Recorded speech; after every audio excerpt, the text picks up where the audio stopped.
Commander Zixthor stepped off the transport ship and looked at the massive training complex before him. The Galactic Combat Institute on planet Vex 7 was famous across known space. For 500 years, the best warriors from every species came here to train. Zixthor himself had graduated from this place 70 years ago. He was proud of that fact. Very few could say they completed the Institute's program. Today he was here for a different reason. The Galactic Council had accepted a new species into their community. These newcomers called themselves humans. They came from a planet called Earth, located in a quiet arm of the galaxy that most people ignored. Zixthor's job was simple. Watch these humans train. See if they were worthy of being here. Report back to his superiors he was not impressed so far. Humans looked weak. They stood only 6 feet tall on average. His own species, the Krathians, were 7 feet tall with thick scales and powerful muscles. Humans had soft skin and thin bones. They looked fragile, like they might break if you pushed them too hard. War Master Threk walked beside him. The old Krathian warrior had trained at this institute for 40 years. He knew every building, every training ground, every test they would face. Threk had personally requested to join this assessment mission. He wanted to see these humans for himself. Ambassador Kelvara met them at the entrance. She was a Velsharan, a diplomatic species known for their patience and wisdom. Her silver skin reflected the morning sun as she bowed in greeting. "Welcome, Commander Zixthor," she said with a gentle voice. "The humans arrived 3 days ago. They have been eager to begin their formal training." 3 days? Zixthor raised his scaled eyebrow. "And they have not started yet?" Kelvara smiled. "Oh, they started immediately. What I meant was they arrived 3 days ago and have been training since then. They asked permission to begin early. We gave it to them," Threk grunted. "Eager ones." "That is good. Where are they now?" "Follow me," Kelvara said. She led them through the main complex, past buildings where other species were training in various combat techniques. They heard the clash of weapons, the shouts of instructors, the sounds of warriors pushing themselves to their limits. They reached the outdoor training field. Kelvara pointed to the far end where a group of humans were running. Not sprinting, just running at a steady pace. They wore heavy packs on their backs and carried weapons in their hands. Their uniforms were soaked with sweat. Zixthor watched them for a moment. This is their training, running. Any child can run. They have been running for 2 hours, Kelvara said quietly. Threk looked closer. 2 hours was impressive, but not extraordinary. Krathian warriors could run for 2 hours if needed, though usually they would be exhausted afterward. A human in different uniform jogged over to them. He was shorter than Zixthor, but moved with confidence. His face was red from exertion, but he was smiling. He stopped in front of them and gave a salute. "Good morning. Lieutenant Jake Morrison, United Earth Forces. You must be our observers from the Galactic Council. Welcome to our training session." Zixthor nodded. "I am Commander Zixthor. This is War Master Threk. We are here to assess your capabilities." Jake smiled wider. "Great. We are happy to show you what we can do. Sorry if we are not much to look at right now. We are still on our morning warm-up." "Warm-up?" Threk rumbled. "You have been running for 2 hours." "Yes, sir. We are on mile 15 of our 25-mile run. Should be done in about another hour and a half. Then we will move to strength training and combat drills." Jake said this like it was the most normal thing in the world. Zixthor stared at him. 25 miles? You run 25 miles every morning?" "Oh, no, sir. This is just what we do on Mondays, Wednesdays, and Fridays. On Tuesdays and Thursdays, we do a shorter run. Only 12 miles. But we add more weight to our packs on those days. Saturdays are for long distance. We did 35 miles last Saturday. Sundays we rest, but we still do light exercise. Maybe just 5 or 6 miles with some swimming." The 3 observers stood in silence. Even Kelvara, who rarely showed surprise, looked confused. "You run these distances every single day?" Threk asked slowly. "Yes, sir. This is basic conditioning. We have been doing this since we were recruits. Some of us have been running like this for 10 or 15 years now. It keeps us sharp." Another human jogged over. She was smaller than Jake, but moved with the same easy confidence. "Jake, we are starting lap 16. You coming?" "Be right there, Lisa." Jake turned back to the observers. "That is Sergeant Lisa Grant. She specializes in survival training. If you want to follow us on the run, you are welcome to, or you can wait here and we will be back in about 90 minutes. Before anyone could answer, Jake jogged back to his group. He fell into formation with them and they continued running. Their pace never changed, steady, relentless, like machines that would never stop. "This is not normal," Zixthor said. "No species runs like this. It serves no purpose in combat." "Perhaps we should observe longer," Kelvara suggested. "I have been watching them for 3 days. They do many things that seem strange at first." They found a shaded area and sat down to watch. The humans completed their run exactly as Jake had said. 3.5 hours of continuous running. When they finished, they were sweating heavily, but none of them collapsed. None of them looked ready to quit. They drank water, stretched their muscles, and moved to the next training area. The next area had various obstacles. Walls to climb, ropes to swing from, barriers to jump over. The humans moved through these obstacles as a group. When one person struggled, others helped them. When someone fell, the whole group stopped and made sure they were okay before continuing. "They are slow on the obstacles," Zixthor noted. "A Krathian warrior would finish that course in half the time." "Look at their equipment," Threk said, pointing. "Those packs they carry. They look heavy." Kelvara checked her datapad. According to their training logs, each pack weighs 60 pounds, plus their weapons and body armor. Total weight carried is approximately 90 pounds per person. 90 pounds? Zixthor was starting to feel confused. Why would they carry so much weight during training? "I asked them that yesterday," Kelvara replied. "Lieutenant Morrison said they are adjusting to the lighter gravity here. Vex 7 has 0.8 gravity compared to their homeworld. They wear weights to prevent their bones from weakening."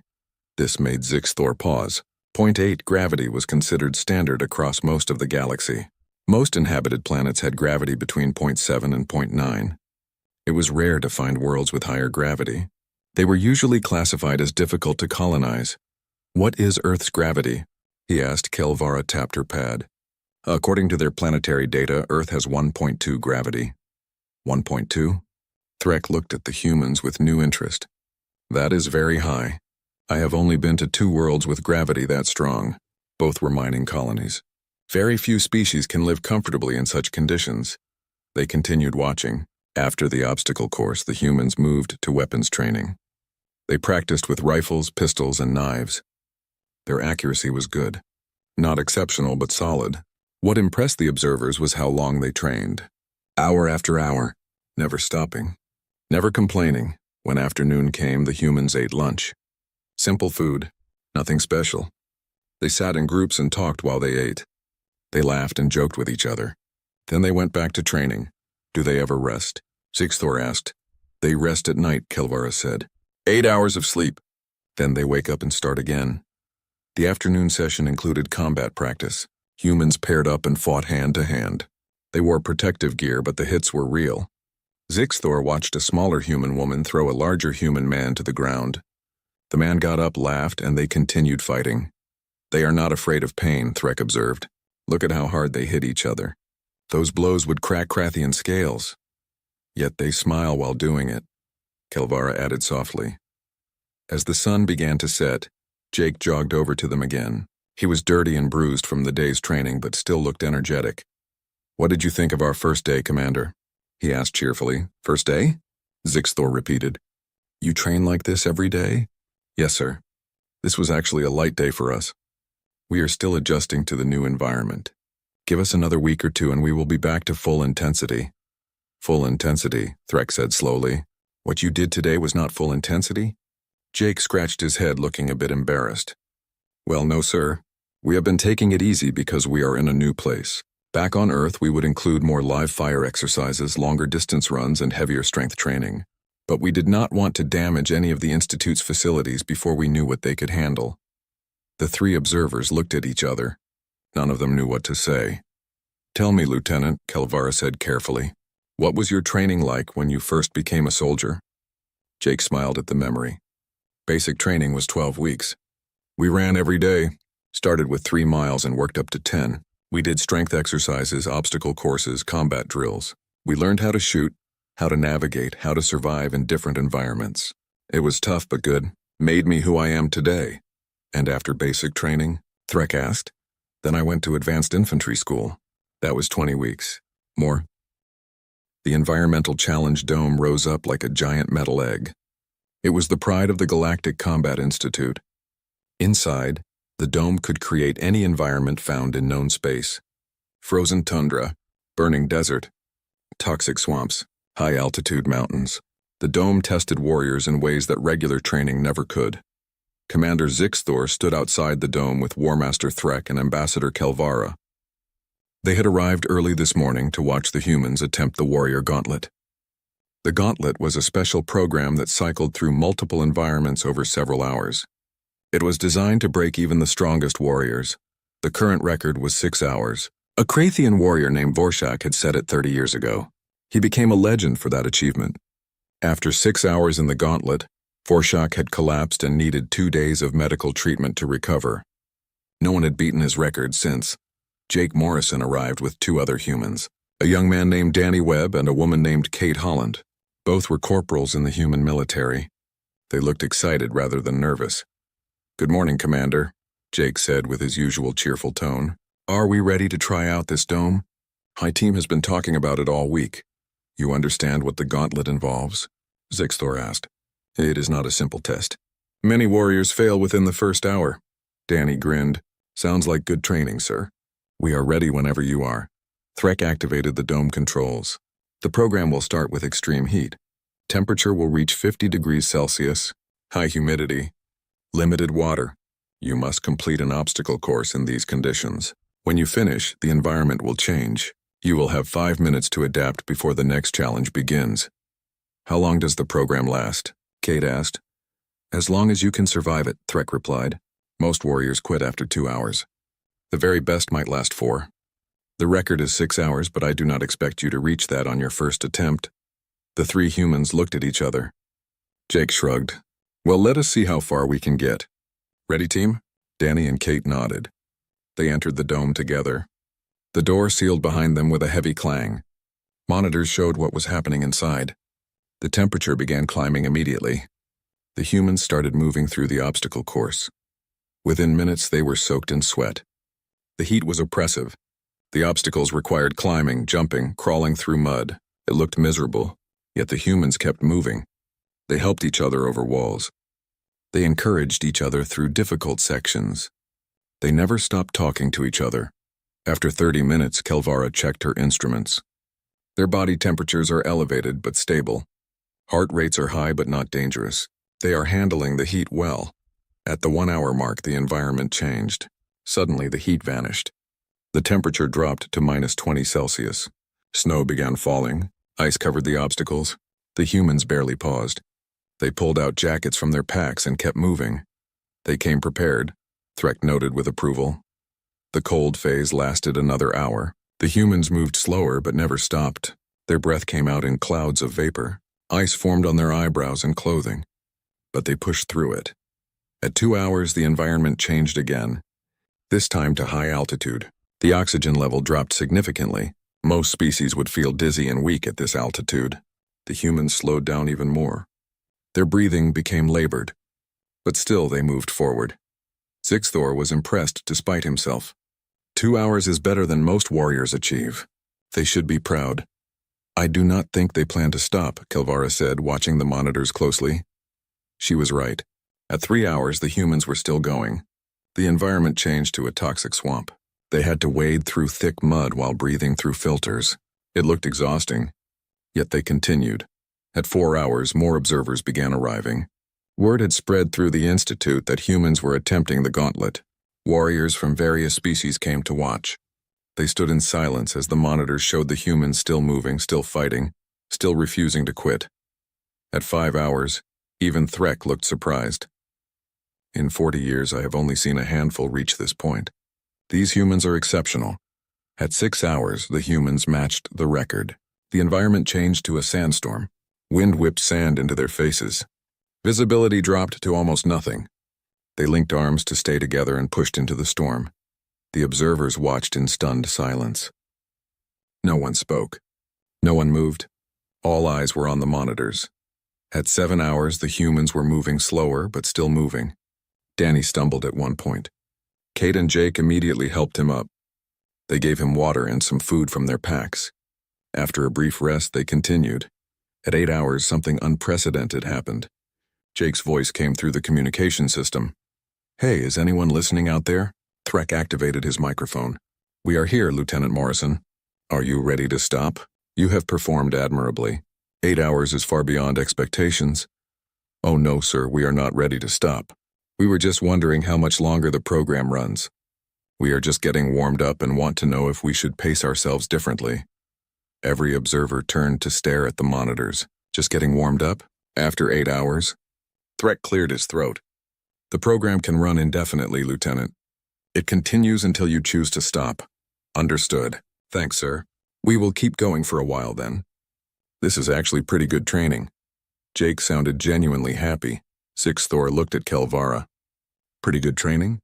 She shook her head slowly. I am beginning to understand we know very little about humans.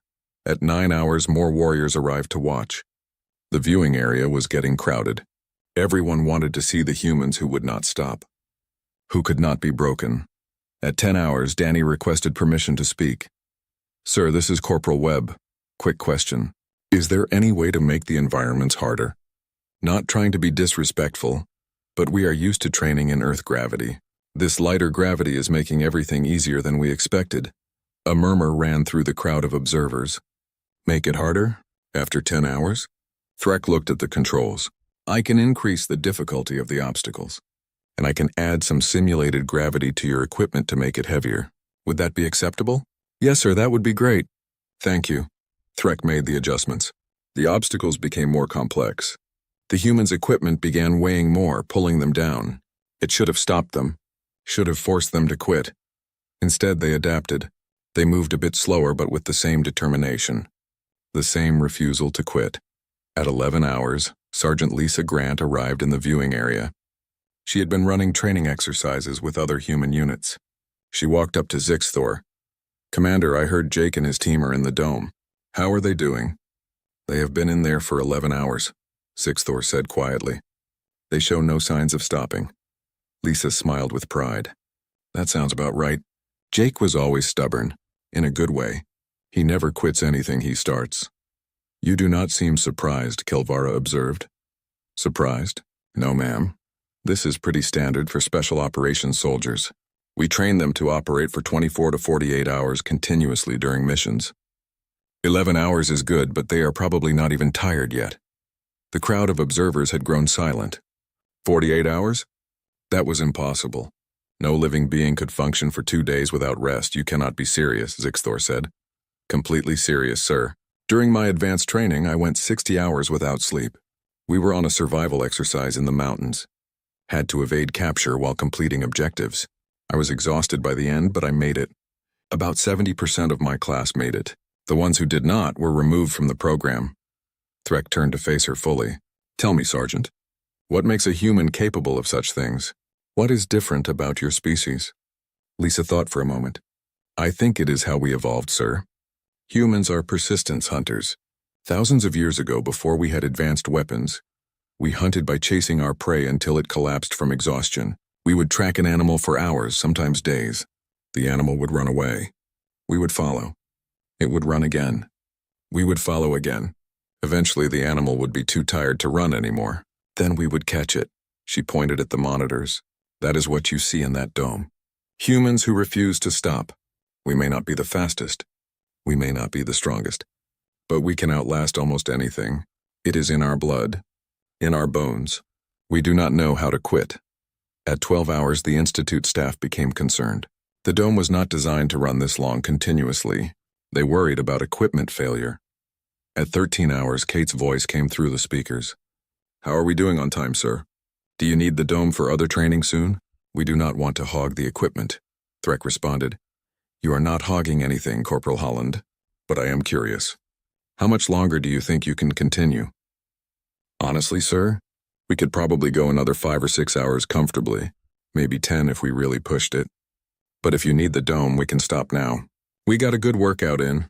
A good workout. 13 hours was a good workout. Zixthor made a decision. Lieutenant Morrison, I think you have proven your point. You may exit the dome now. Your performance has been extraordinary. Understood, sir. Shutting down now. The dome powered down. The door opened. The 3 humans walked. The medical research wing of the Galactic Combat Institute was usually quiet. Today it was full of activity. Scientists and doctors from various species crowded around monitors and examination tables. They were all there for one reason.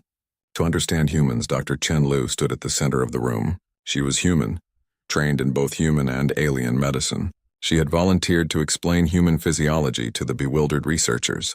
Next to her stood Captain Alex Carter, an armor specialist who had agreed to demonstrate human capabilities. Commander Zixthor was there with War Master Threk and Ambassador Kelvara.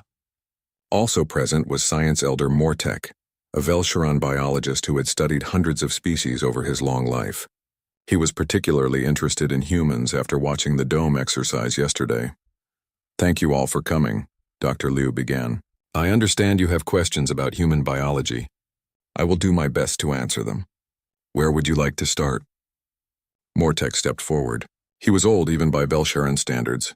His skin had turned almost pure silver with age. "Dr. Liu, I have examined the data from yesterday's dome exercise. The results are confusing. Human bone density is 40% higher than galactic average. Muscle fiber composition is unique. Cardiovascular efficiency is extraordinary, yet you evolved on a planet classified as a death world. Usually, death worlds produce species that are aggressive but short-lived. Humans seem different," Dr. Liu nodded.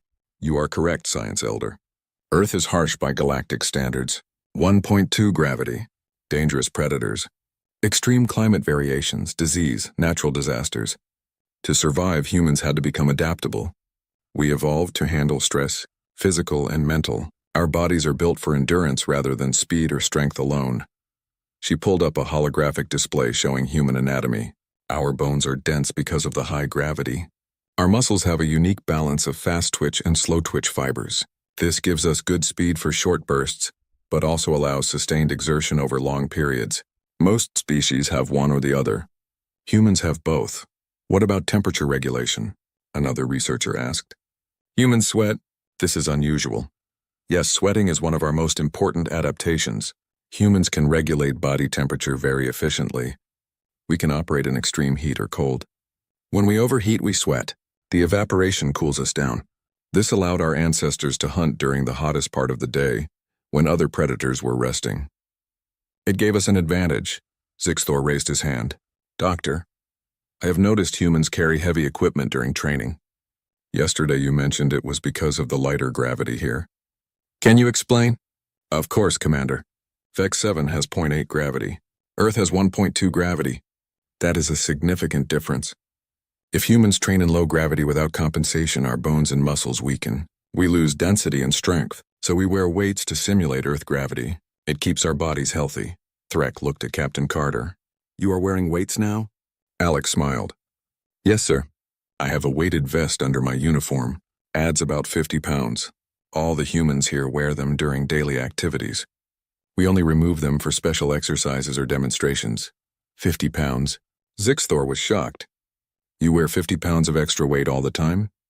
"Yes, sir. Some of us wear more depending on our size and strength. I am on the lighter side. Lieutenant Morrison wears 65 pounds.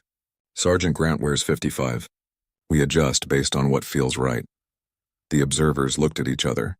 Everything they had seen, every impressive feat had been performed by humans carrying extra weight. What would humans be capable of without those weights? Zixthor voiced the question everyone was thinking. "Captain Carter, would you be willing to demonstrate your capabilities without the weighted vest?" Alex glanced at Dr. Liu. She nodded. "Just for a short time. And be careful. The low gravity can be disorienting when you first remove the weights." Alex began removing his vest. It took a moment because it was built into his uniform. When he finally pulled it off, he held it up for everyone to see. The vest was compact but clearly heavy. He set it down on a table. The table creaked under the weight. "Okay," Alex said, rolling his shoulders. "What would you like me to do?" "The obstacle course outside," Threk suggested. "The same one your team used 2 days ago. I want to see how your time compares." They moved to the outdoor training area. The obstacle course was set up and ready. Other humans were training nearby, but they stopped to watch when they saw Alex preparing to run the course.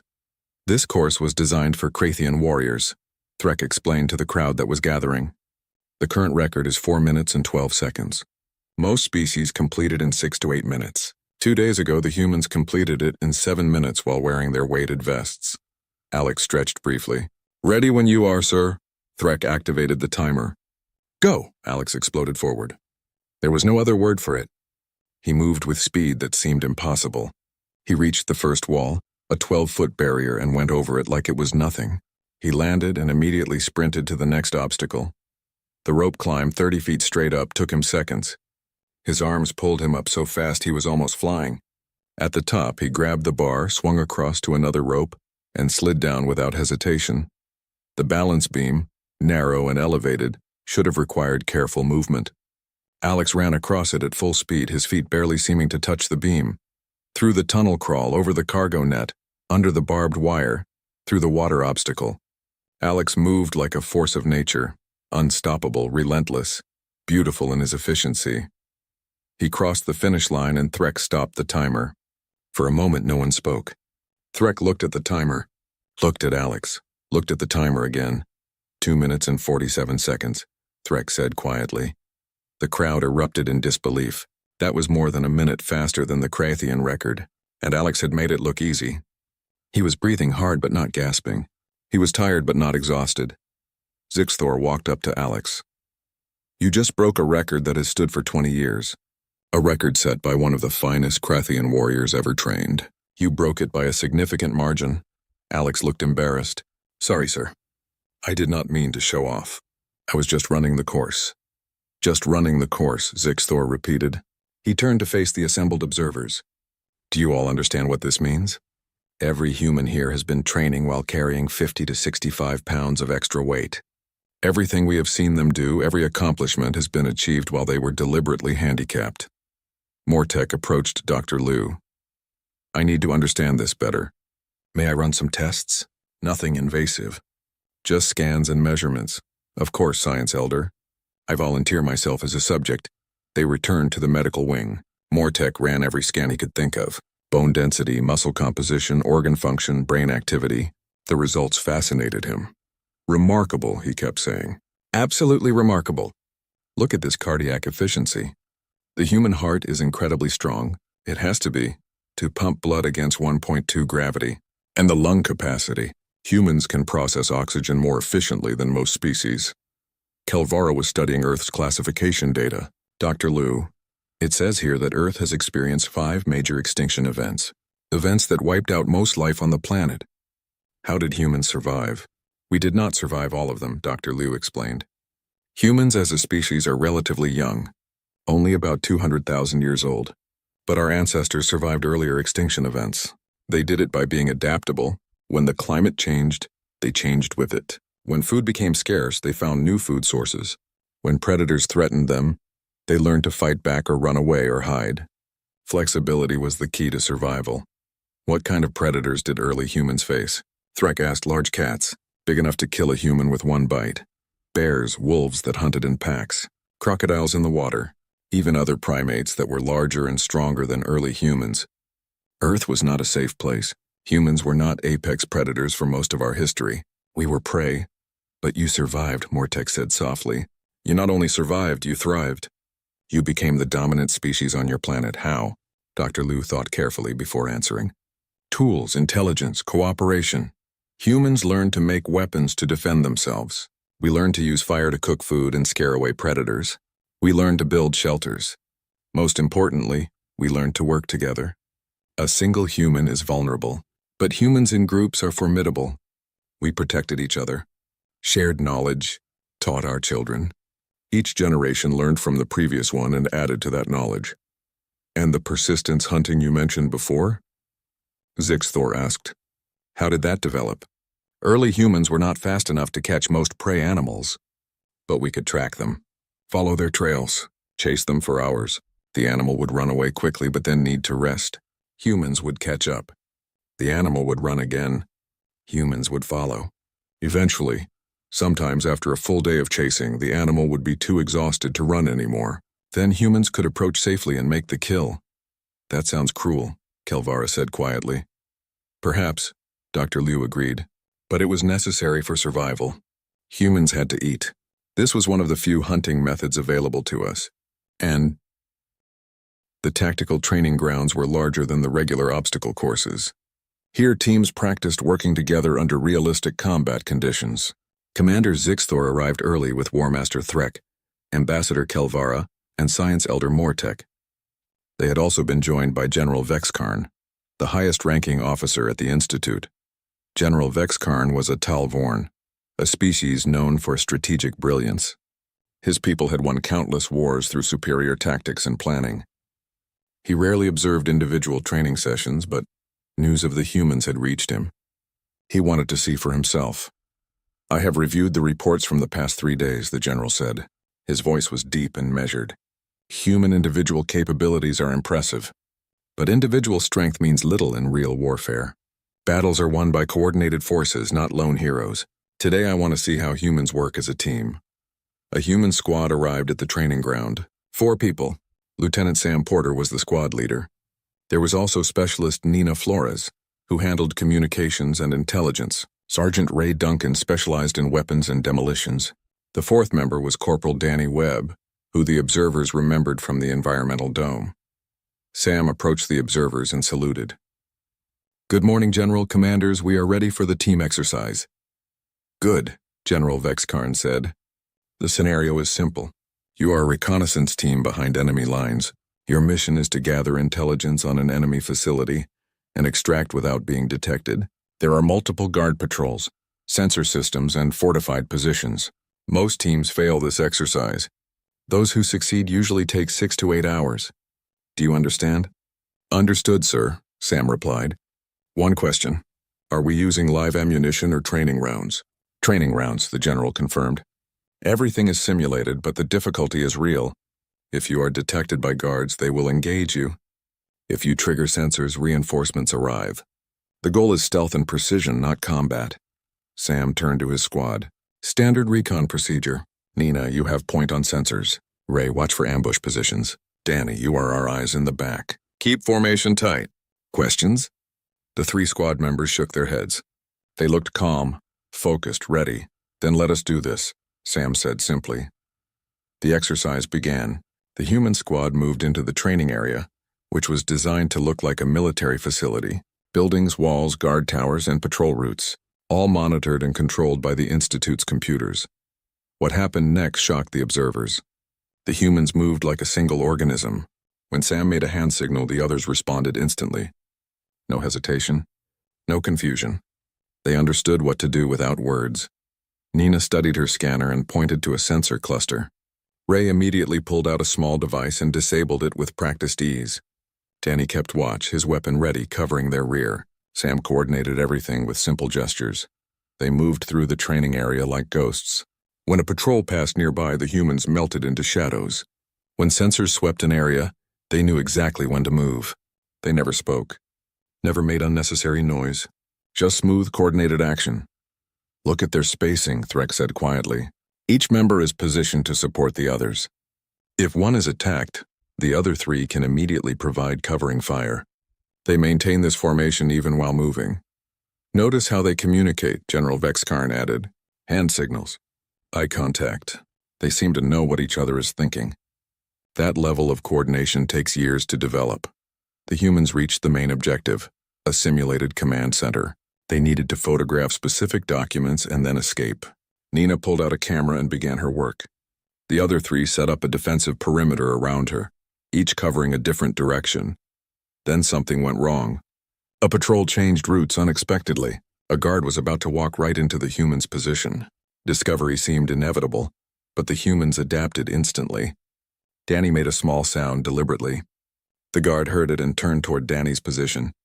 Ray immediately moved to flank the guard from another angle. Sam remained with Nina, ready to protect her. The guard investigated the noise, never seeing Danny, who had already moved. The guard returned to his patrol, reporting nothing unusual. "Did you see that?" Mortek asked with excitement. They created a distraction, repositioned, and avoided detection without a single word spoken. Just absolute trust in each other. Nina finished photographing the documents. She gave Sam a thumbs up. The squad began their extraction, moving back through the facility with the same precision they had used entering. They almost made it out clean. But near the exit, sensors detected Ray's movement. Alarms sounded. Virtual guards began converging on their position. The scenario had changed from stealth to escape and evasion. Again, the humans adapted without speaking. They shifted formation immediately. Ray and Danny moved to provide covering fire while Sam and Nina advanced toward the exit. Then Ray and Danny leapfrogged forward while Sam and Nina covered them. Back and forth, coordinated and precise. Virtual bullets flew around them. The humans took cover, returned fire, moved again. It looked like chaos, but it was actually carefully choreographed movement. Each person knew their role, knew where their teammates were, knew what to do without being told. They reached the exit point. Mission accomplished. Total time, 3 hours and 42 minutes. Less than half the average time, and they had completed it while under fire. The 4 humans regrouped outside the training area. They immediately began reviewing their performance. What went right? What went wrong? How they could improve. They were not celebrating. They were learning. General Vexkarn approached them.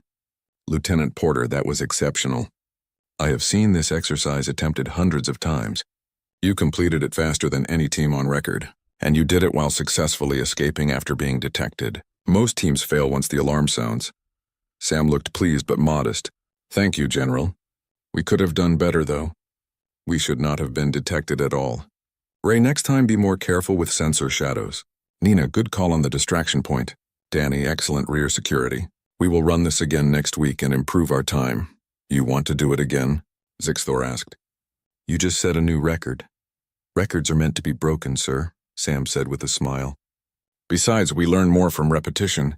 Every time we run an exercise, we get better. That is the goal. Constant improvement. Kelvar had been watching the squad carefully. Lieutenant, may I ask you something? You and your team moved together perfectly.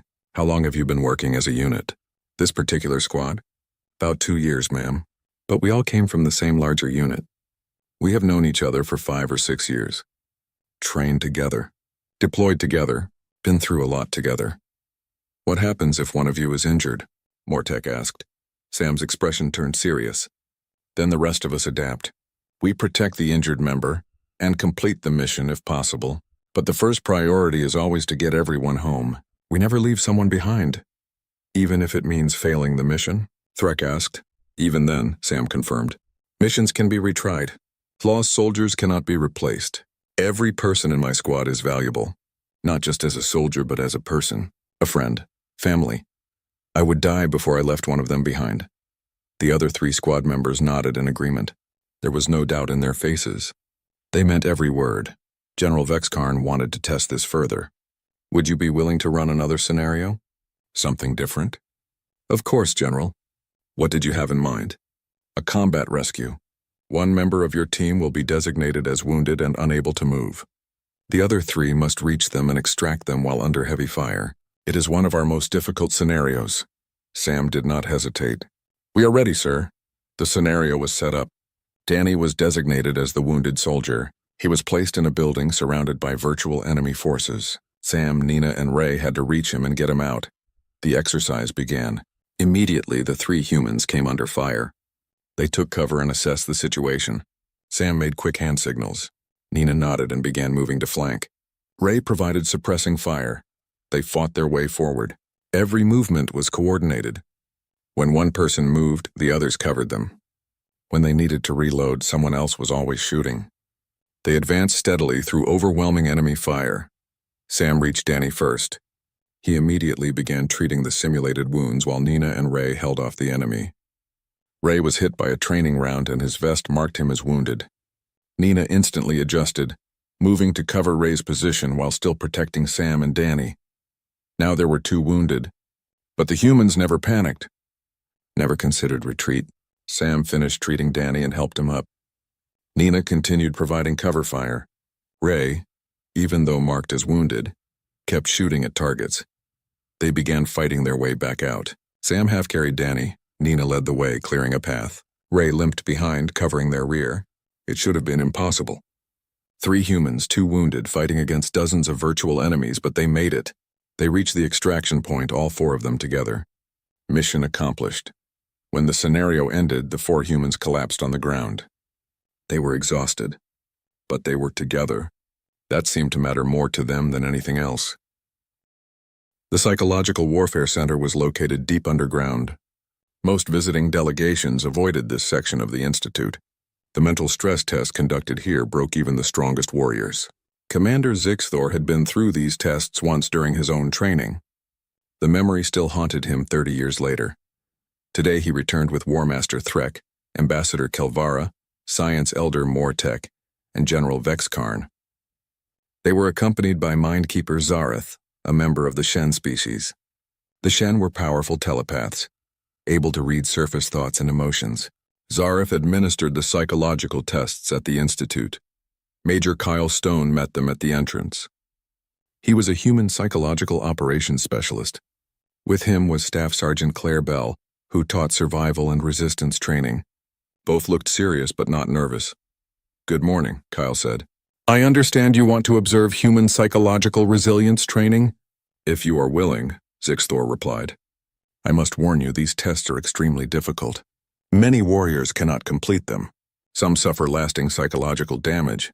You may withdraw at any time without shame." Kyle smiled. "Thank you for the warning, Commander. But we train for this kind of thing regularly. Sergeant Bell and I are both experienced instructors. We will be fine." Zareth stepped forward. His people had large heads and eyes that seemed to see through you. "Major Stone, I must explain what will happen. These tests attack the mind directly. Isolation, sensory deprivation, overwhelming stimulation, simulated interrogation. They are designed to break your mental defenses, to make you give up." "Are you certain you wish to proceed?" "Yes, sir," Kyle said firmly. "Part of our training involves resisting interrogation and psychological pressure. We have been through similar exercises before." "Very well," Zareth said. "We will begin with isolation chambers. You will be placed in complete darkness and silence for an extended period. Most species begin showing distress within 2 hours. The test continues until you choose to stop, or until we determine you are at risk of permanent harm." Kyle and Claire entered separate isolation chambers, the doors sealed with a heavy sound. The observers gathered in the monitoring room where they could track vital signs and brain activity. The first hour passed. Both humans remained calm. Their heart rates were steady. Brain activity showed they were awake and aware but not distressed. At 2 hours, most species would be showing signs of stress. Elevated heart rate, erratic brain patterns, the beginning of panic. The humans showed nothing. They might as well have been sleeping. "This is unusual," Zareth said. "They should be experiencing disorientation by now. The complete absence of stimulation is extremely disturbing to most minds." At 4 hours, Threk was impressed. "I lasted 3 hours when I took this test. I thought I was doing well. These humans make it look easy." At 6 hours, Zareth began to look concerned. "Their brain activity is fascinating. They are not sleeping. They are fully conscious, but they seem to be mentally occupied, like they are thinking about something complex." At 8 hours, General Vexkarn asked, "Can we communicate with them? Ask them what they are doing?" Zareth activated the communication system. "Major Stone, this is Mindkeeper Zareth. Can you hear me?" "Yes, sir, I hear you," Kyle's voice came back immediately. He sounded perfectly normal, not stressed or disoriented at all. "How are you feeling?" "Fine, sir. A bit bored, honestly, but fine." "Is the test continuing much longer?" "Bored." After 8 hours in complete isolation, the human was bored. "What have you been doing in there?" Zareth asked, genuinely curious. "Mental exercises, sir. I have been working through math problems in my head, reviewing mission procedures, planning future training schedules, thinking about things I need to do when I get out. The usual. For humans, keeping your mind occupied for 8 hours in isolation was the usual." "Sergeant Bell," Zareth called to the other chamber. "Here, sir. Everything okay? How are you managing?" "Pretty well, sir. I have been doing meditation exercises, breathing control, mental mapping of places I have been, trying to remember entire conversations from memory. It is actually quite relaxing." Relaxing. The test that broke most warriors was relaxing for humans. "You may exit the chambers," Zareth said. "This test is complete." The doors opened. Kyle and Claire walked out. They looked completely normal. Not tired. Not disoriented. Just normal. They blinked at the light for a moment, then smiled at the observers. "How did we do?" Claire asked. 8 hours, Zixthor said slowly. "You endured 8 hours of isolation without showing any signs of distress. Is that good?" Kyle asked. "I feel like I could have gone longer if needed." "The previous record was 5 hours, Threk said." And that warrior needed 3 days of recovery afterward. You two look like you just woke up from a nap. What is next? Claire asked. She actually seemed excited. The next test was sensory overload, the opposite of isolation. Loud noises, flashing lights, changing temperatures, strong smells all happening at once. The goal was to overwhelm the mind with too much information. Kyle and Claire entered the overload chambers. The test began. The noise was deafening. The lights were blinding. The temperature swung from freezing to burning. Smells ranged from pleasant to nauseating. Most warriors could only endure 30 minutes. After that, the mind simply shut down to protect itself. But the humans kept going. 1 hour, 2 hours, 3 hours. At 4 hours, their vital signs were elevated but stable. They were stressed but managing. At 6 hours, they were still functioning. Not well, but functioning. Zareth called a halt to the test. This is enough. They have proven their point. Kyle and Claire emerged. This time they looked tired. The test had affected them. But they were still standing. Still aware, still ready to continue if needed. That was intense, Kyle admitted. Much harder than isolation. How did you endure it? Mortek asked. Mental compartmentalization, Claire explained. We learned to separate our mind into sections. Part of my mind noticed the noise and lights. But I did not let that part control me. I focused on other things.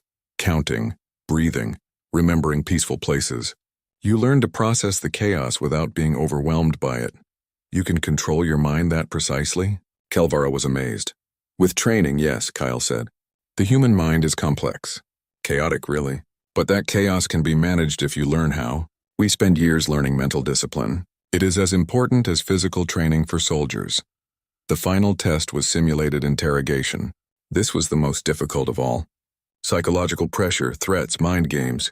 The interrogator tried to break your will, make you give up information, make you doubt yourself. Zareth himself would conduct the interrogation. As a telepath, he could sense surface thoughts and emotions. This made him extremely effective at finding weaknesses and exploiting them. I must warn you, Zareth said to Kyle. I will be reading your thoughts during this exercise. I will know your fears, your doubts, your weaknesses. I will use all of them against you. It will not be pleasant. I understand, sir, Kyle replied. I am ready. The interrogation began. Zareth started with simple questions. Kyle answered some, refused to answer others. Then Zareth tried to read Kyle's mind deeper.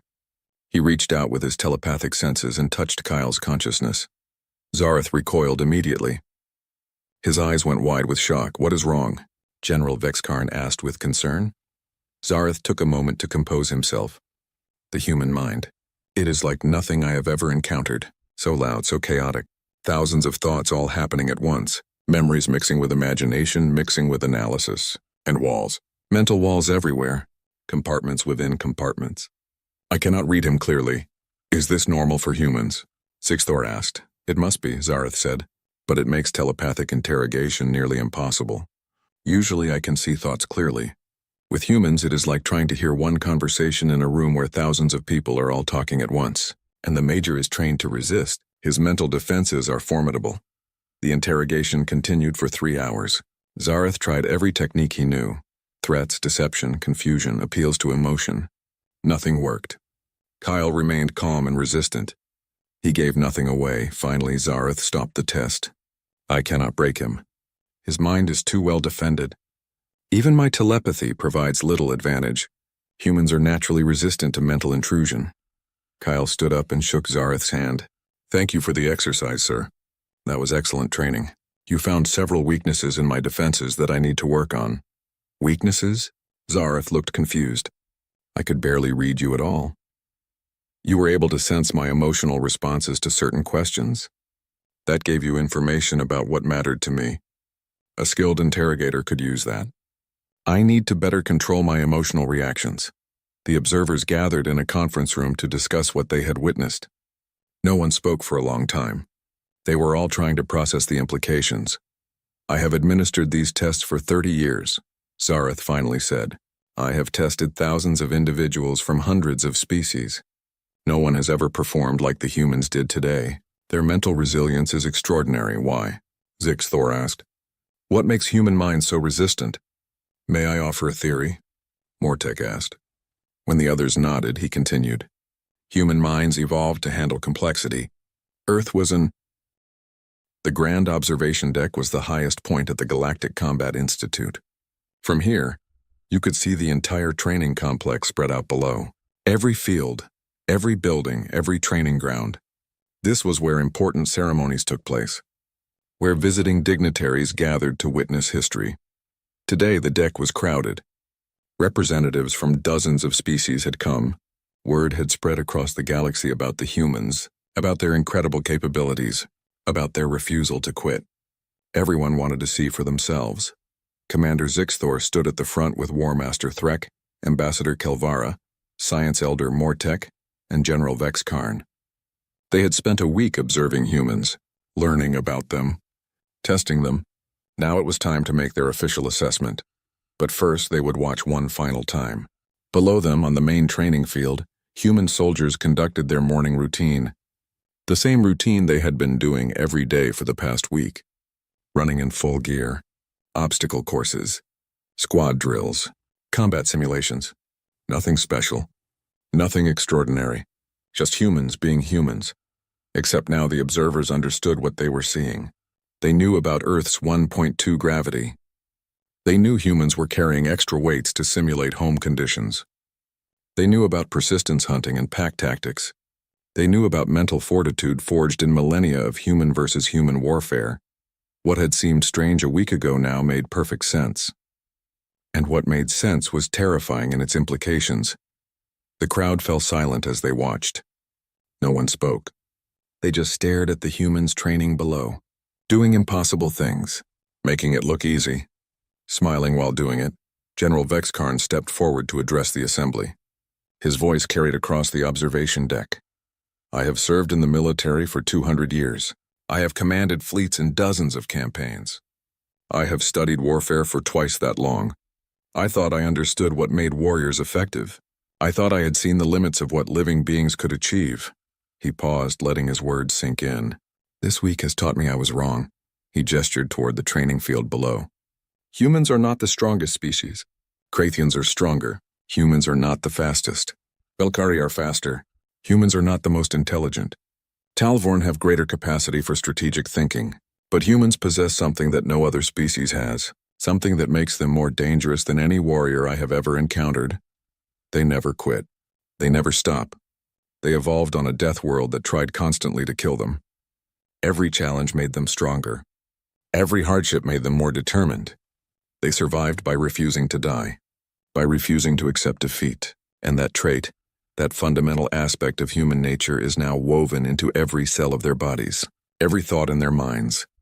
The crowd listened in absolute silence. General Vex Karn continued, but here is what troubles me most. Everything we have seen this week, humans call it basic training. What breaks our finest warriors they consider normal. What we see as extraordinary they see as adequate. They are not trying to impress us. They are not showing off. This is simply who they are. A Krathian warrior in the crowd stepped forward. It was Commander Zixthor's turn to speak.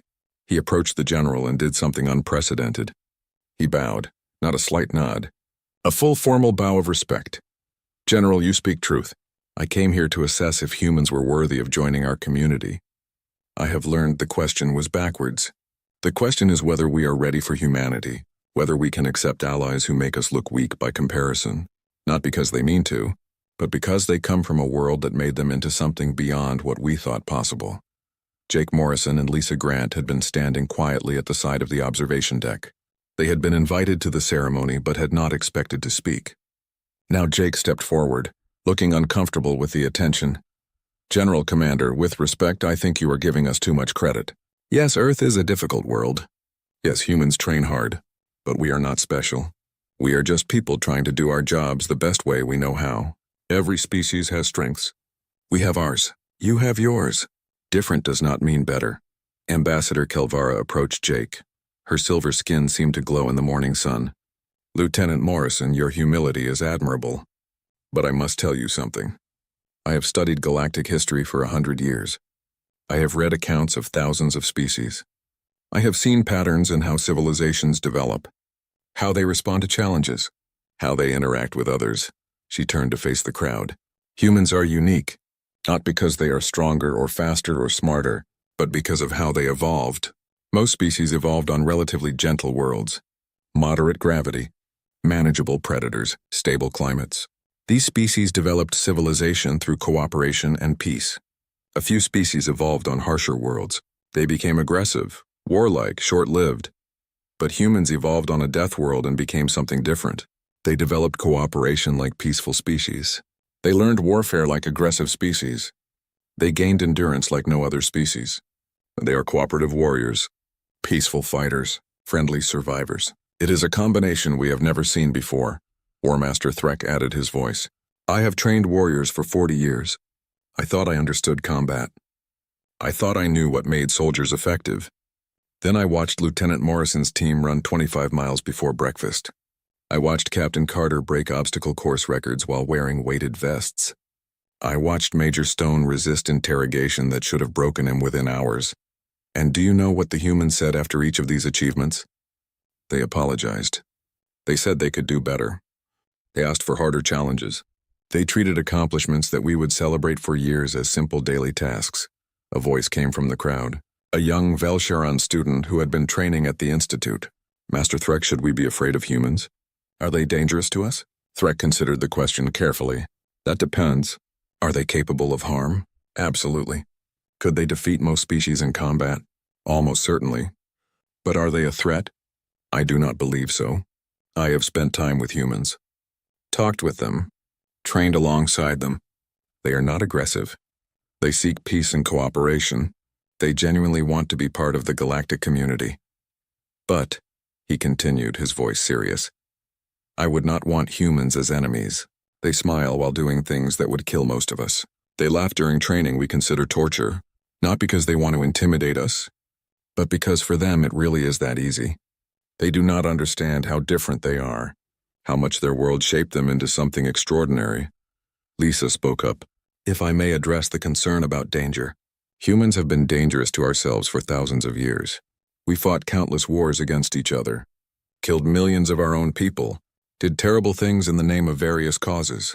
But we learned from that, we grew. Modern humans understand the cost of war.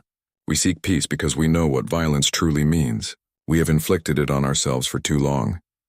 The traits that make us seem dangerous, our endurance, our determination, our refusal to quit, these same traits make us valuable allies. We do not abandon friends. We do not give up on our commitments. When we promise something, we keep that promise, even if it costs us dearly. That is also part of being human. Science Elder Mortek stepped forward. I have studied human biology extensively this week. I have learned things that fascinate me. Human adaptability is remarkable. But what interests me most is not just their bodies. It is how their bodies and minds work together. Humans push their physical limits because their minds refuse to accept those limits. Most species quit when their body says stop. Humans continue because their mind says keep going. This creates a fascinating cycle. The mind pushes the body adapts and becomes stronger.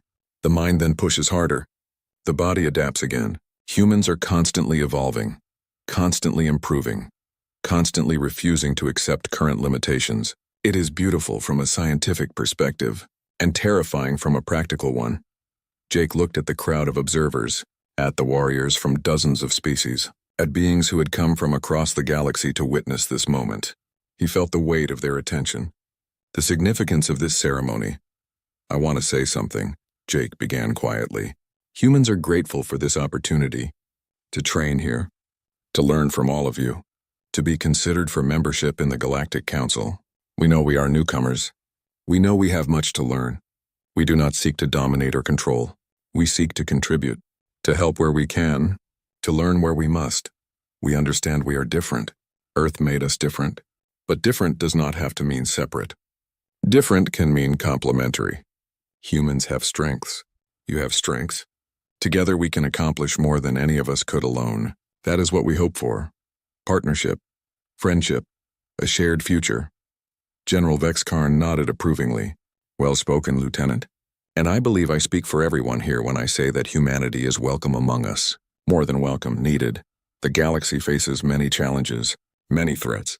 Having humans as allies makes us all stronger, safer, better prepared for whatever comes. Ambassador Kelvara produced a formal document. By the authority granted to me by the Galactic Council, I hereby extend